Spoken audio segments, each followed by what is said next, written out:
All right, I want to move on to last night's caucuses in Iowa. Former President Donald Trump won the Iowa caucus with a commanding 51% of the vote. I mean, it's historic. It's a record setting. Now, the media is saying, well, it was the lowest turnout ever. Yeah, well, I mean, the weather was unbelievable, but people braved the weather to go out and to caucus, which is a fairly lengthy process, and register their votes. Donald Trump came in first. Second place, Florida Governor Ron DeSantis. He received 21% of the vote.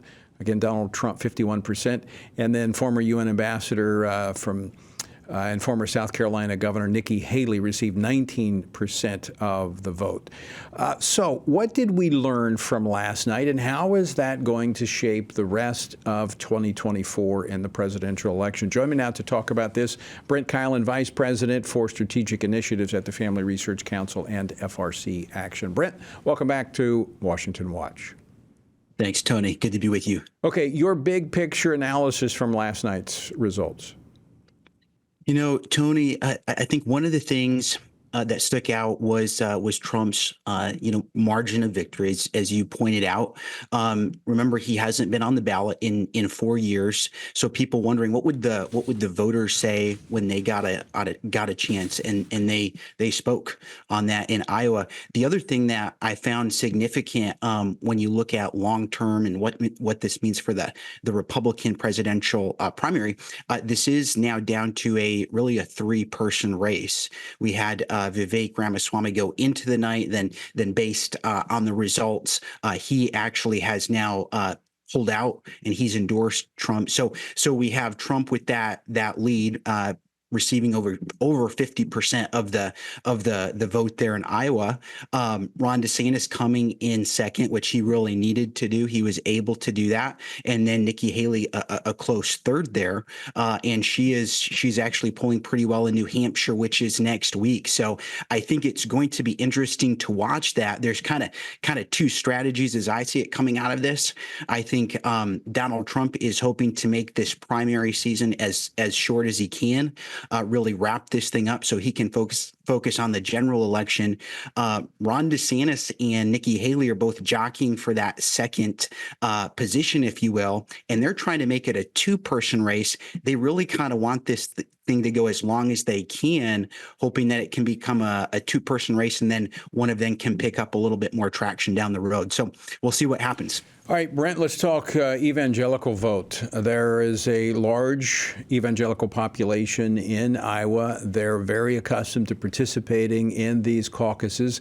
Last time, 2016, it was Ted Cruz that captured the bulk of the evangelical vote, but not last night. It wasn't last night.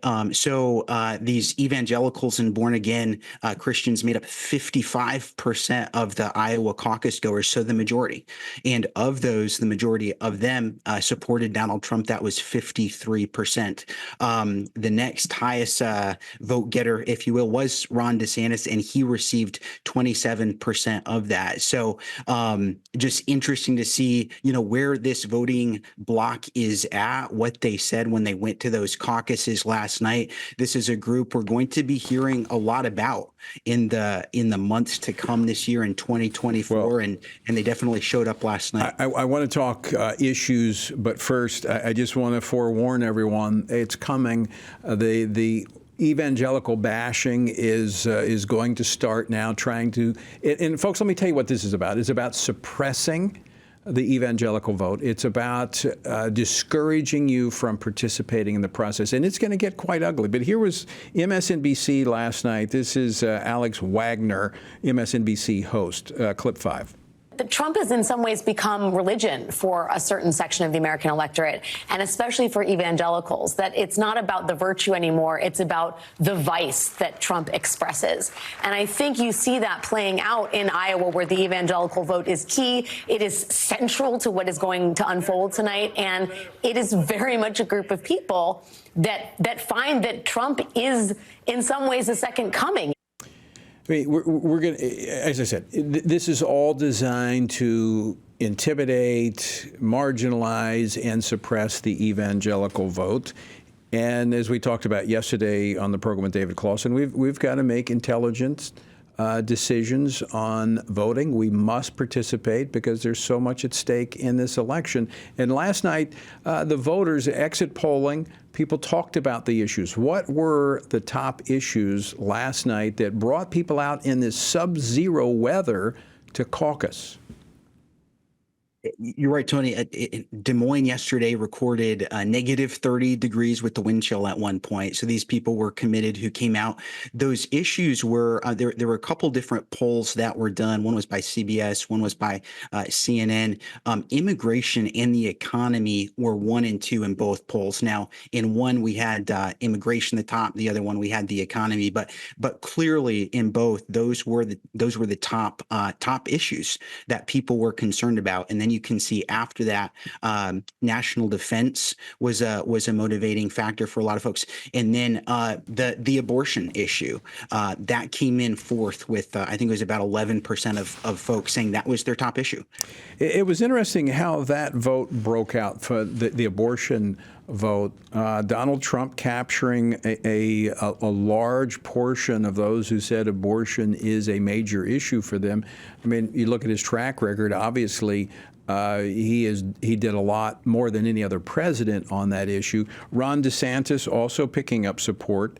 He had a big advantage over Haley on this point because those who were pro-life, it appears, did not vote very strongly for Nikki Haley. Not at all, Tony. A couple questions were asked. Do you support nationwide pro-life protections?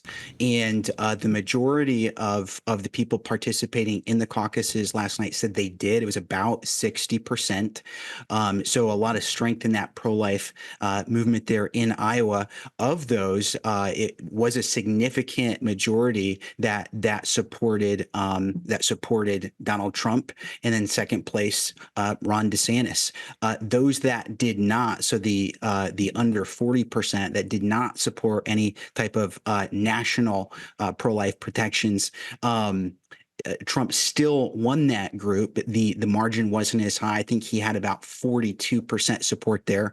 But Nikki Haley was actually the one at a close second there at about 37%. So a lot of pro-life voters yesterday, and it was interesting to see just kind of what they said and what they felt about the candidates. You know, a couple of other, we're almost out of time, but a couple of other interesting points I've found here is that even though the overall numbers were down in the number who participated, I think there were about 110,000 people participated in the caucuses. That was down from 187 in the 2016 caucuses, that there were a lot of new timers, and the first timers, those who were, this is the first time they ever participated in the caucus, Donald Trump captured 51% of those. That tells me that their campaign has a strategy to actually turn out new voters, those who have been kind of maybe on the sidelines, maybe not what we would call chronic voters, those who just vote sporadically.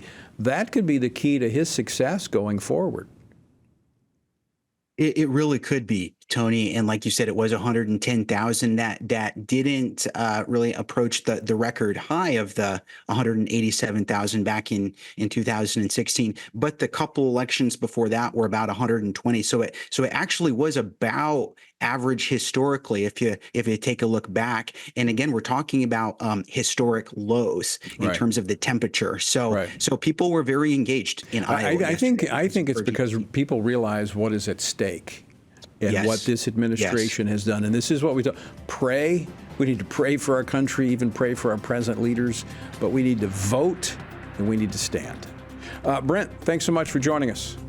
Appreciate it, Tony. Thank you.